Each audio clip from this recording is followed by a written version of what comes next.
BA प्रथम वर्ष के दूसरे प्रश्न पत्र में हम बूढ़ी काकी कहानी का अध्ययन कर रहे हैं। अब तक के भाग में हमने देखा कि बूढ़ी काकी, जिसके पति स्वर्ग सिधार चुके थे और उसका एक भतीजे ने संपूर्ण संपत्ति उसके नाम कर ली और बूढ़ी काकी को पेट भर भोजन भी बड़ी कठिनाई से मिलता था। उस पर एक प्रकार से अत्याचार हो रहा था और एक सुखी और सहानुभूतिपूर्ण जो जीवन एक वृद्धा का होना चाहिए वह दिखाई नहीं देता है। आगे के अंश के अंतर्गत अध्ययन करें हम। रात का समय था। बुद्धिराम के द्वार पर शहनाई बज रही थी और गांव के बच्चों का झुंड विस्मयपूर्ण नेत्रों से गाने का रसास्वादन कर रहा था। चारपाइयों पर मेहमान विश्राम करते हुए नाइयों से मुक्कियां लगवा रहे थे। समीप ही खड़ा हुआ भाट विरदावली सुना रहा था और कुछ भावज्ञ मेहमानों की वाह वाह पर ऐसा खुश हो रहा था मानो वह इस वाह वाह का यथार्थ में वही अधिकारी हो। दो एक अंग्रेजी पढ़े हुए नवयुवक इन व्यवहारों से उदासीन थे। इस गंवार मंडली में बोलना तथा सम्मिलित होना अपनी प्रतिष्ठा के प्रतिकूल समझते थे। अब कहानी के इस मध्य भाग के अंतर्गत हम देख रहे हैं कि जो बुद्धिराम बूढ़ी काकी का जो भतीजा है उसके घर पर कोई आयोजन है और उस आयोजन के अंतर्गत अनेक प्रशंसायुक्त गीत गाए जा रहे हैं और जो पढ़े लिखे लोग हैं वे इन ग्रामीण लोगों के साथ बोलना अपनी तौहीन समझते हैं। आज बुद्धिराम के बड़े लड़के मुखराम का तिलक आया। यह उसी का उत्सव है। घर के भीतर स्त्रियां गा रही थी और रूपा मेहमानों के लिए भोजन के प्रबंध में व्यस्त थी।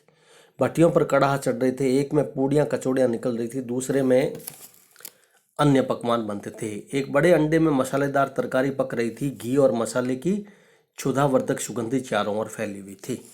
प्रसंग के अंतर्गत कहानी के मध्य भाग में हम यह जो मुख्य प्रसंग है वह है कि बुद्धिराम के जो बड़ा लड़का है मुखराम, उसके घर पर एक उसके तिलक का आयोजन हो रहा है जिसमें अनेक प्रकार के पकवान आदि बन रहे हैं। बूढ़ी काकी अपनी कोठरी में शोक में विचार की भांति बैठी हुई थी। यह स्वाद मिश्रित सुगंधी उन्हें बेचैन कर रही थी। वे मन ही मन विचार कर रही थी, संभवतः मुझे पूड़ियाँ न मिलेगी। इतनी देर हो गई, कोई भोजन लेकर नहीं आया। मालूम होता है सब लोग भोजन कर चुके हैं, मेरे लिए कुछ न बचा। यह सोचकर उन्हें रोना आया, परंतु अशकुन भय से वह रो न सके। एक वृद्धा की जो मानसिक दशा है अंतर्द्वंद, उसको उजागर किया गया है। किस तरीके से उसके प्रति जो एक सहानुभूति की भावना परिवार की होनी चाहिए वह दिखाई नहीं देती है। और एक वृद्धावस्था वास्तव में जो बचपन का एक पुनरागमन होता है, एक बेचैनी होती है कि उसे कुछ जो उसकी जिह्वा होती है वह अनेक प्रकार के व्यंजनों का स्वाद कर पाने के लिए लालायित रहती है। वृद्धा ने भी ऐसा ही सोचा बूढ़ी काकी ने कि उसे कुछ पूड़ियाँ आदि मिलेगी, लेकिन ऐसा उसके लगा कि सब खत्म हो चुका है और उसके लिए कुछ नहीं बचा है। और एक वृद्ध जो होता है वह जैसे बचपन में बच्चा रोता है उसी प्रकार वृद्ध भी को भी हमेशा वो अपने इस जो उसके साथ व्यवहार होता है उसके प्रति उसे रोना आता है, लेकिन यह सोचकर कि कहीं अशकुन नहीं हो मेरे रोने से, वह रो भी नहीं सकी। आह कैसी सुगंधी है, अब मुझे कौन पूछता है। जब रोटियों के ही लाले पड़े हैं तब ऐसे भाग्य कहाँ की भरपूर पूड़ियाँ मिले। यह विचार कर रोना आया। कलेजे में हुक सी उठने लगी, परंतु रूपा के भय से उन्होंने फिर मौन धारण कर लिया। जो बुद्धिराम की जो उसका भतीजा उसकी पत्नी रूपा है उसका जो स्वभाव है बहुत ही आक्रामक है और कहीं वह ऐसा ना समझ ले कि उसको बेचैन देख करके, तो उस भय से उसने मौन धारण करना ही उचित समझा। बूढ़ी काकी देर तक इन्हीं दुखदायक विचारों में डूबी रही। घी और मसालों की सुगंधी रह रहकर मन को आपे से बाहर किए देती थी। मुंह में पानी भर आता था। पूड़ियों का स्वाद स्मरण करके हृदय में गुदगुदी होने लगती। किसे पुकारूं, आज लाडली बेटी भी नहीं आई। दोनों छोकरे सदा दिख दिया करते हैं, आज उनका भी कुछ पता नहीं, कुछ मालूम होता है कि क्या बन रहा है। बूढ़ी काकी की कल्पना में पूड़ियों की तस्वीर नाचने लगी। खूब लाल लाल फूली फूली नरम नरम होगी। रूपा ने भली भांति भोजन किया होगा। कचौड़ियों ने में अजवाइन और इलायची की महक आ रही होगी। एक पूड़ी मिलती तो जरा हाथ में लेकर देखती, क्यों ना चलकर कड़ा के सामने ही बैठूं। पूड़ियाँ छन छन कर तैयार होगी। कड़ा से गरम गरम निकाल कर थाली में रखी जाती होगी। फूल हम घर में ही सूंघ सकते हैं, परंतु वाटिका में कुछ बात ही और है। इस प्रकार निर्णय करके बूढ़ी काकी उखड़ू बैठकर हाथों के बल सरकती हुई बड़ी कठिनाई से चौखट से उतरी और धीरे धीरे रेंगती हुई कड़ा के पास आ बैठी। यहाँ आने पर उतना ही धैर्य हुआ जितना भूखे कुत्ते को खाने वाले के सम्मुख बैठने में होता है। किस तरीके से एक मार्मिक पूर्ण जो व्यथा है, दृश्य है, वह हमारे सामने प्रेमचंद जी के द्वारा बूढ़ी काकी का प्रस्तुत किया जा रहा है। बुद्धिराम के बड़े लड़के मुखराम का जो तिलक आता है, घर में जो उत्सव होता है, मेहमान आते हैं, गांव वाले आते हैं, बड़े भोज का जो आयोजन होता है, बुद्धिराम का पूरा परिवार एक प्रकार के आयोजन में व्यस्त है। लेकिन जो बूढ़ी काकी है उसकी ओर किसी का भी ध्यान नहीं जा रहा है। उसकी कल्पना में वे पूड़ियाँ नजर आ रही हैं जो बहुत ही नरम होगी, जो खाने में बहुत स्वादिष्ट होगी। लेकिन उसने यह सोचकर कि क्यों ना मैं वहीं जाकर के उसकी सुगंध तो ले लूं, क्योंकि जिस फूल को हम घर में सूंघते हैं, कहीं वाटिका में जाकर के उसकी सुगंध ले तो उसका मजा ही कुछ और होता है। और यही सोचकर वह उस कड़ा के पास पहुंच जाती है। रूपा उस समय कार्यभार से उद्विग्न हो रही थी। कभी इस कोठे में जाती, कभी उस कोठे में, कभी कड़ा के पास जाती, कभी भंडार में।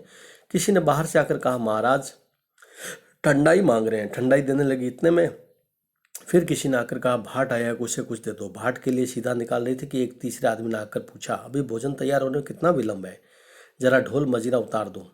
बेचारी अकेली स्त्री दौड़ते दौड़ते व्याकुल हो रही थी, झुंझलाती थी, कुटती थी, परंतु क्रोध प्रकट करने का अवसर न पाती। वह होता कहीं पड़ोसी ने यह कहने लगे कि इतने में उबल पड़ी। प्यास से स्वयं कंठ सूख रहा था, गर्मी के मारे फूंकी जाती थी, परंतु इतना अवकाश भी नहीं था कि जरा पानी भी पी ले अथवा पंखा लेकर जले।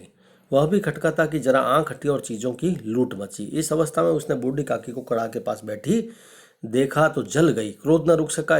इसका भी ध्यान न रहा कि पड़ोसी ने बैठी हुई है, मन में क्या कहेगी, पुरुषों में लोग सुनेंगे तो क्या कहेंगे। जिस प्रकार मेंढक केचुए पर झपटता, उसी प्रकार वो बूढ़ी काकी पर झपटी और दोनों हाथों झटक कर बोली, ऐसे पेट में आग लगे। पेट है या भाड़? कोठरी में बैठते हुए क्या दम घुटता था? अभी मेहमानों ने नहीं खाना खाया, भगवान को भोग नहीं लगा, तब तक धैर्य न हो सका। आकर छाती पर सवार हो गई। जल जाए ऐसी जीभ, दिन भर खाती न होती तो न जाने किसकी हांडी में मुंह डालती। गांव देखेगा तो कहेगा, बुढ़िया भरपेट खाने को नहीं पाती, तभी तो इस तरह मुंह बाएं फिरती है। डायन न मरे न बाचा छोड़े, नाम बेचने पर लगी है, नाक कटवा कर दम लगी, इतनी ठूंसती है न जाने कहाँ भस्म हो जाता है। भला चाहती हो तो जाकर कोठरी में बैठो, जब घर के लोग खाना खाने लगे तब तुम्हें भी मिलेगा। तुम कोई देवी नहीं हो कि चाहे किसी के मुंह में पानी आ जाए, तुम्हारी पूजा पहले ही हो जाए।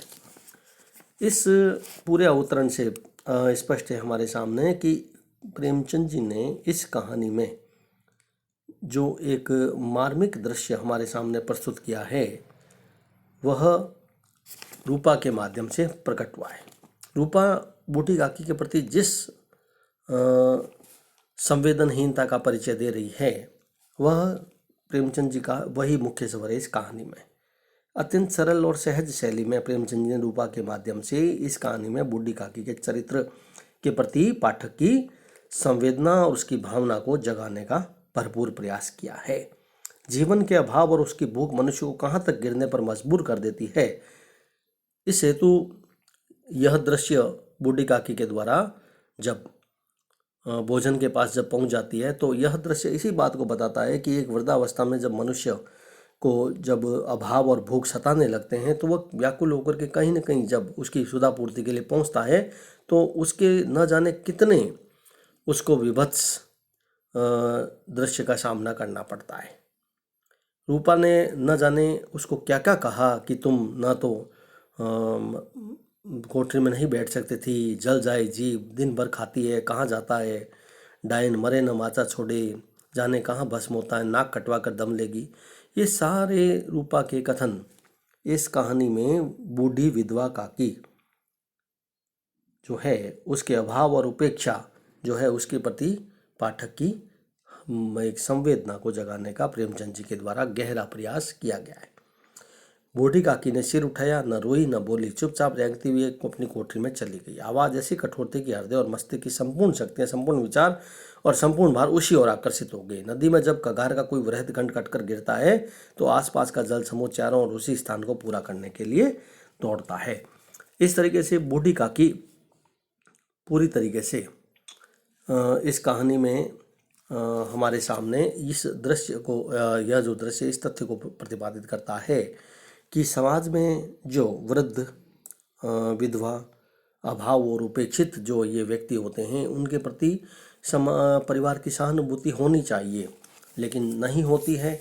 और उसी का ये परिणाम है कि वह चुपचाप मन में जैसे खून के घूंट पी करके वह वहाँ से चली जाती है, और उसके हृदय और मस्तिष्क की जैसे संपूर्ण शक्तियाँ होती है वह केवल कोठरी की ओर ही दौड़ती हुई नजर आती है। तो उक्त कहानी के अंतर्गत अब तक के इस भाग में प्रेमचंद जी ने हमारे सामने जो एक उत्सव का आयोजन हो रहा है बुद्धिराम के बड़े लड़के मुखराम का, उसके माध्यम से बूढ़ी काकी के उपेक्षित परिवार वालों के उसके प्रति उपेक्षित व्यवहार को हमारे सामने सटीक रूप में अभिव्यक्त किया है।